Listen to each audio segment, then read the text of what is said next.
Welcome back. This is video number 9 in our Ikigai course. In the last couple of videos, you've been paying close attention to your joy, your flow, and your energy. You've started to track the moments where you feel most alive and the moments that drain you, and you've been finding better words for those experiences. Today, we're going to turn toward another key piece of your Ikigai, your strengths and your mastery. In other words, not just what you enjoy, but what you can do really well, and how you can develop and redeploy that competence in more meaningful ways. By the end of this lesson, you'll have a clearer picture of 3 things. First, what counts as a real strength for you beyond generic compliments or job titles. Second, how mastery actually develops in practice, so you don't keep waiting for some magical calling to arrive fully formed. And third, how to think about your career capital, the skills, relationships, and credibility you already have, as powerful assets you can bring into your future instead of evidence that you're stuck. Let's start with a simple but important reframe. Strengths are not just the things you're good at on paper. They're the things you can do well that also have the potential to create real value for others. A lot of people underestimate their strengths because they're comparing themselves to some imagined expert, or because the things they're naturally good at feel easy to them. If something feels easy, we tend to assume it must be easy for everybody. In reality, the things that feel easy or natural to you are often exactly where your strengths lie. Think for a moment about the situations where people come to you for help. Maybe they ask you to review their writing. Maybe they ask for your advice when they're overwhelmed and need clarity. Maybe they ask you to organize events, fix technical issues, negotiate tricky conversations, or coach them through decisions. Those recurring requests are clues. Another clue comes from feedback you've received over the years. What do people thank you for? What do your colleagues, friends, or clients say you do well? You might have brushed off those compliments thinking, "Oh, that's no big deal." But if you hear similar feedback again and again, it usually points to a genuine strength. Let's tie this back to Sarah. On her resume, her strength was accounting. But if you look closer, her real deeper strengths included translating complex information into clear language, staying calm in the face of financial anxiety, and guiding people through decisions with patience and empathy. Those strengths were present in her accounting role, but they weren't the main show. When she started moving toward work that put those strengths at the center, financial education, advising, and coaching, everything started to feel more aligned. This is a key point. The labels on your job title are often much narrower than the strengths you actually use. Your Ikigai will usually be less about the job title and more about the underlying strengths you're bringing to the table. Now let's talk about mastery. There's a cultural myth that people who are living their purpose somehow found their calling fully formed, as if one day they woke up and just knew exactly what to do and were instantly good at it. The reality, in almost every case, is much less romantic and much more hopeful. They practiced. The book talks about mastery in terms of practice loops. A practice loop is simple. You try something, you get feedback, you adjust, you try again. Over time, these loops turn raw talent into real capability. Take any area where you're now competent. Maybe it's public speaking, writing, coaching, programming, teaching, or managing projects. You weren't as good at it when you started as you are now. You learned. You made mistakes. You got feedback, even if it was just from your own results. You refined your approach. When you understand this, your relationship to strengths changes. Instead of asking, "What am I magically good at?" you can ask, "Where have I already gone through some of these practice loops? Where have I put in time and attention and seen real growth?" For example, maybe you started out terrified of giving presentations. Over the years, you've done many of them.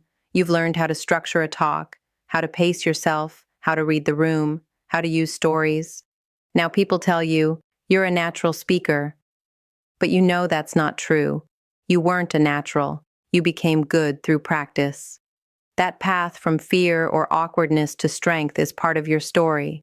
It's part of your mastery. And it's deeply relevant to your Ikigai because it shows that strengths are things you build, not just things you have. So here's your first reflection for this video.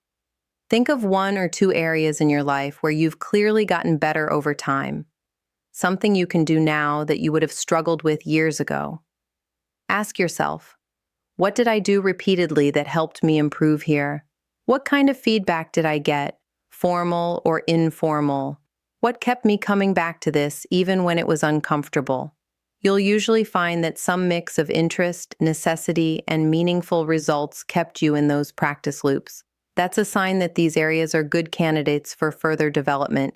They might deserve a bigger role in your future. Now let's introduce the idea of career capital, which is a central part of your manuscript. Career capital is the sum of all the transferable assets you've built through your work and life so far. It includes your skills, your domain knowledge, your relationships, your reputation, and your understanding of how certain systems actually function. When people feel stuck, they often look at their history and think, I've wasted so much time, or all I know how to do is this one job. Career capital invites you to look again and see something very different. A stockpile of useful assets that can be redeployed. Take your own experience. Over the years, you've learned how to handle deadlines, collaborate with different personalities, manage conflicts, communicate ideas, use particular tools or frameworks, and navigate organizational politics. You might have built trust with certain clients, colleagues, or communities. Maybe you've become known as someone who can be relied on, who solves particular kinds of problems, or who has a steady presence under pressure. All of that is capital. And just like financial capital, it doesn't lose its value just because you move it somewhere new. In fact, in many cases, your career capital becomes more valuable when you take it into a fresh context. You're not starting from scratch, you're bringing something substantial with you. Let's see how this plays out with our example characters. When Sarah began shifting her work toward more direct client-facing roles, she wasn't discarding her accounting capital. She was redeploying it. Her knowledge of financial systems, her understanding of common mistakes and fears, her professional credibility, all of that made her an incredibly trustworthy guide for individuals and small businesses. What changed was how she used that capital, less as a back-office technician, more as a teacher and partner. For Jessica, moving into work with nonprofits and meaningful causes didn't mean throwing away her marketing experience. On the contrary, her background in high-pressure tech environments gave her a powerful toolkit that many nonprofits lacked. Skills in messaging, campaign design, analytics, and digital strategy. She took that capital and invested it in a new area where the work felt more aligned. David did something similar in retirement. He didn't stop being an engineer when he left his job. He brought his way of thinking, structured problem-solving, attention to detail, safety consciousness, into community projects. His career capital gave him immediate value in those spaces, even without a paycheck attached. Your path will be different, of course, but the principle is the same. Your past is not wasted. It's raw material for your future. Let's make this practical. After this video, I'd like you to create a simple career capital inventory. You can do it in a notebook, on your computer, or in any format you like. Divide the page into a few sections. One for skills, both technical and human. One for domain knowledge, the areas where you understand how things really work. One for relationships, the people or communities where you've built trust. And one for reputation, the ways people tend to describe you or the roles they naturally see you in. Under skills, list things like explaining complex topics, facilitating groups, coaching individuals, writing persuasive copy, designing systems, analyzing data, negotiation, conflict resolution, teaching beginners, or any other abilities you've demonstrated consistently. Under domain knowledge, list areas where you know the landscape, specific industries, fields, technologies, communities, or issues. For example, small business operations, HR in large organizations, health and fitness, union negotiations, digital marketing, legal frameworks in X field, and so on. Under relationships, think of people who already know you and trust you. Former clients, colleagues, mentors, communities you've been part of, networks you can reach. You don't need to list every name, just categories or key clusters. Under reputation, note down the ways people talk about you. Maybe you're the person who can make sense of chaos, or the one everyone feels safe talking to, or the go-to for solving complex problems, or the reliable finisher.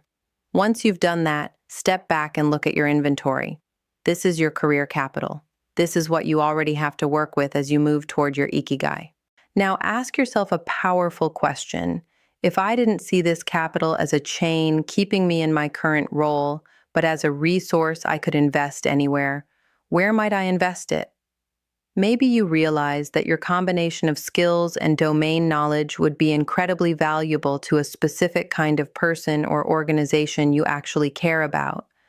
Maybe you see a new audience that would benefit from your strengths but that you've never served before. Maybe you see that your reputation for calm and clarity could be a huge asset in coaching, mediation, or teaching. You don't need to have a full answer yet. What matters is that you stop telling yourself the story that you're starting from zero.